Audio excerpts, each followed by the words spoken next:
Mutton ಸಾಂಬಾರನ್ನು side ಹೊಡಿಯೋ ಅಂತ ಮಸಾಲ ಕಡಲೆಕಾಳು ಸಾಂಬಾರು, ರಾಗಿ ಮುದ್ದೆ, white rice, ghee rice, chapati ಇದಕ್ಕೆಲ್ಲ ತುಂಬಾ ಬೆಸ್ಟ್ ಕಾಂಬಿನೇಷನ್ ಅಂತಲೇ ಹೇಳ್ಬೋದು.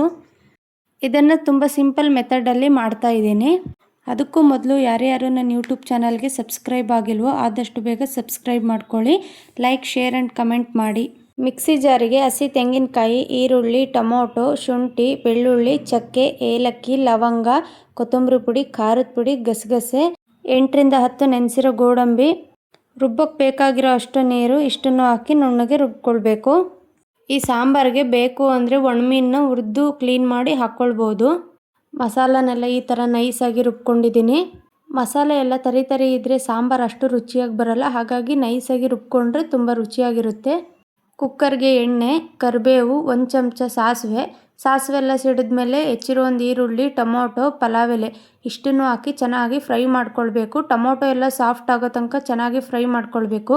ಈರುಳ್ಳಿ, ಟೊಮೊಟೊ ಎಲ್ಲ ಸಾಫ್ಟ್ ಆದಮೇಲೆ ರುಬ್ಬಿರೋ ಅಂಥ ಮಸಾಲ ಹಾಕಿ ಮಸಾಲನೂ ಹಸಿ ವಾಸನೆ ಹೋಗೋ ತನಕ ಚೆನ್ನಾಗಿ ಫ್ರೈ ಮಾಡ್ಕೊಳ್ಬೇಕು. ಮಸಾಲೆ ಎಲ್ಲ ಹಸಿ ವಾಸನೆ ಹೋದ್ಮೇಲೆ ರುಚಿಗೆ ತಕ್ಕಷ್ಟು ಉಪ್ಪು ಹಾಕಿ ಚೆನ್ನಾಗಿ ಮಿಕ್ಸ್ ಮಾಡ್ಕೊಳ್ಬೇಕು.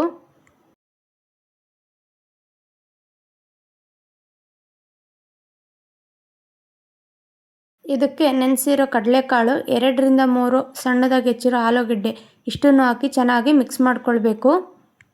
ಇದು ನಿಮಗೆ ಗ್ರೇವಿ ಥರ ಬೇಕು ಅಂದರೆ ನೀರು ಹಾಕಿಲ್ದಂಗೆ ಕುಕ್ಕರ್ ಮುಚ್ಚಿ ವಿಷಲ್ ಹೊಡಿಸ್ಬೋದು. ಇಲ್ಲಿ ನಾನು ಸಾಂಬಾರಿಗೆ ತೋರಿಸ್ತಿರೋದ್ರಿಂದ 1 ಲೋಟ ನೀರು ಹಾಕಿ ಕುಕ್ಕರ್ ಲಿಡ್ ಕ್ಲೋಸ್ ಮಾಡಿ 2ರಿಂದ 3 ವಿಷಲ್ ಕೂಗಿಸ್ತಿದ್ದೀನಿ. ಇದು 2ರಿಂದ 3 ವಿಷಲ್ ಕೂಗಿದೆ. ಈ ಥರ ಬಂದಿದೆ ಸಾಂಬಾರು. ಆಗ್ಲೇ ಹೇಳ್ದಂಗೆ ಇದನ್ನು ಪೂರಿ, ಚಪಾತಿ ಎಲ್ಲದಕ್ಕಿಂತ ಬೆಸ್ಟ್ ಅಂದರೆ ಬಿಸಿ ಬಿಸಿ ರಾಗಿ ಮುದ್ದೆ ಜೊತೆಗಂತೂ ತುಂಬ ಚೆನ್ನಾಗಿರುತ್ತೆ.